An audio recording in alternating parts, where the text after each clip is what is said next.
Welcome, viewers, to our HR series with Ike and Shika.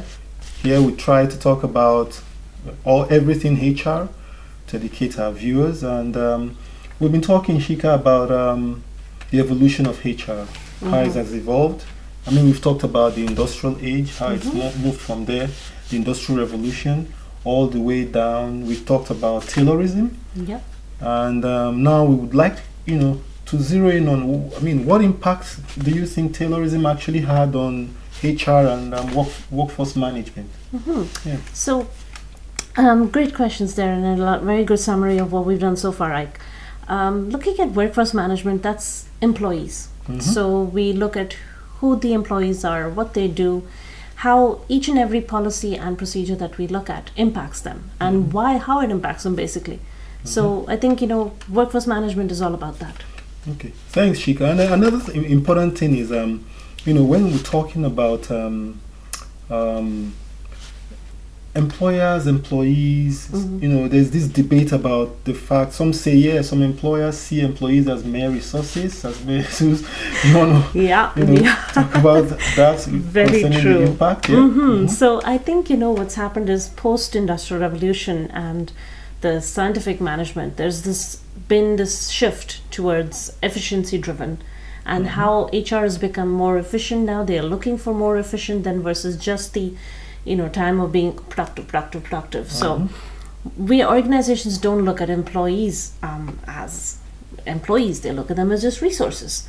And this could actually be optimized for productivity, but leading to the establishment of certain departments that look after the employees. So we look at managing, the hiring, somebody to look after training, someone to look at their performance, and we go into a lot of KPIs, and things like that. So now there are more specialized areas which can actually be tailored to taking care of the employees versus the organization as a whole. Yeah, thanks. You can, from just what you talked about, efficiency, having, compartmentalization, and having managers actually, manage specific aspects of the job. One thing comes to my mind again, and that is, how have workers actually taken this? Have they been happy with it when they don't meet, when workers do not meet standards, and the managers, react? And how has that really gone? So it actually gets me to a very nice quote, because a productive employee is not necessarily satisfied. So this brings us to criticism, and a productive workers employee is not necessarily the satisfied one. And why is because scientifically, if you look at it, it always says numbers matter. But if the numbers matter, and if you have a dissatisfied employee, you're not going to have any productivity in the organization. And this is what it impacts. This is what we look at, where employees became dissatisfied and everything was rigid. Come into work, do this, 9 to 5, finish work, get off work, complete the tasks. It was all mechanical. There was no emotional part, there was no human part, there was no interaction, things like that. All these main key elements, they didn't exist. So this kind of sparked a lot of criticism and, a building up of the human relations movement. This was around the 1920s and 1930s. Yeah.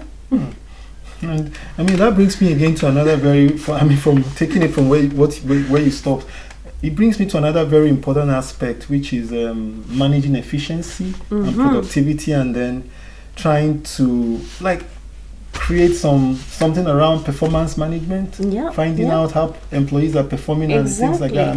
Can you put some more light on that? I have a lot to say about that too, because I think when we look at what made the foundations of HR, modern HR today, this focused on a lot of KPIs, reports, key employee reports, performance reports, and this laid the groundwork for HR analytics today.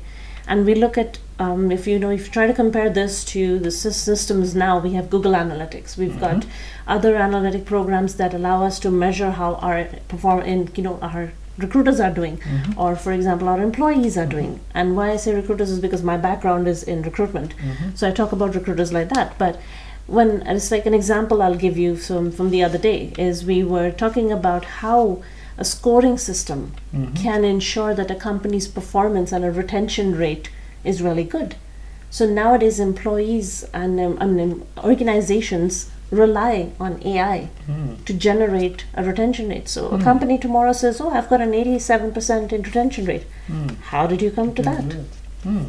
Key question. Key question. Yeah. Yeah. And that basically also talks about the, foundation of HR and modern HR metrics, using standardized methods to set KPIs, key performance indicators, and all that. And I mean, a final word from you, Shika, on has Taylorism really been? I mean, has it really been all positive, or are there some negative aspects of it? So if you're really looking at it and you're putting it on a weighing scale, Taylorism was very, very it was often criticized for the way they treated workers back in the day, and because they treated workers like machines, robots. But though it played a very key role in shaping what we know as HR today, it was back. It's done. It's over and done, and that chapter is closed.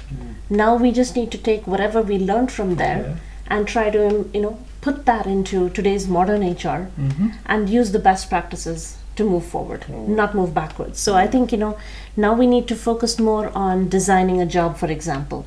Things like training an employee to get them to move forward, so that they can grow as individuals and not necessarily just grow as as a company and minus the employee from it. No, that's not what we're aiming to do. Exactly. And then also performance incentives, because if you want a company that is favored in terms of their HR and also in terms of their image, their HR is a major contributor to what that image is. So yeah, I think that's one of the key parts. Absolutely. And then we also hope that in the modern workplace, employees are seen much more than they're not just coming robots in and or doing machines. Exactly. Emotions should also come into the workplace too. Okay. So yeah, I think that's about it for today, and we've spoken a lot about Taylorism. We've talked a lot about the second step into what history talks about as HR. So we've got a lot more coming our way. And thank you for watching this series. Please like and subscribe. And leave us a comment. We'll see you next time. See you next time. Many more to come. Yeah. Bye. Bye.